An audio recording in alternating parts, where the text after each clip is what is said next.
The end of Abraha. While the attempts to make the elephant rise and move forward were still ongoing, suddenly from the direction of the sea, great flocks of ababil birds arrived, like swarms of locusts. On the other hand, Abdul Muttalib entered the harem, held the chain of the Kaabah's door, and prayed for victory against Abraha. O Allah, I protect my caravan, so you protect your house. He then took the people to Mount Hira, believing they could not face Abraha's army. Then the ababil arrived, slightly larger than sparrows, each holding 3 stones in its beak. Whoever was struck by a stone, their body was split into pieces.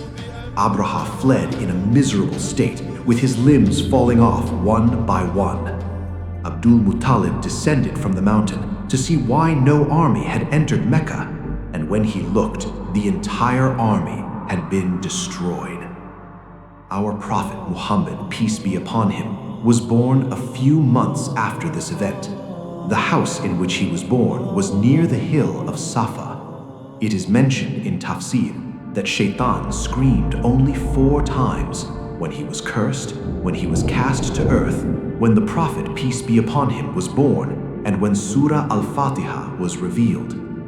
On the night of the birth, a Jewish scholar told the Quraysh that the final prophet was being born that night. He described that the child would have the seal of prophethood near his blessed shoulder, with hair upon it, and would not drink milk for 2 days. And this proved true.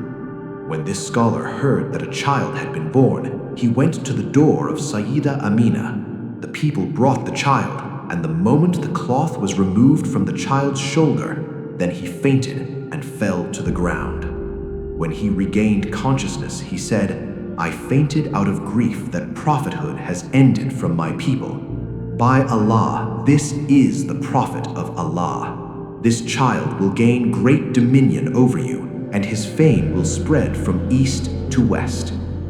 It is written in the Torah that Hazrat Musa, peace be upon him, said to his people Bani Israel, "When the time of his birth draws near, the famous bright star near you will begin to move from its place. That will be the moment of his birth." And so, the star of the Prophet began to shine.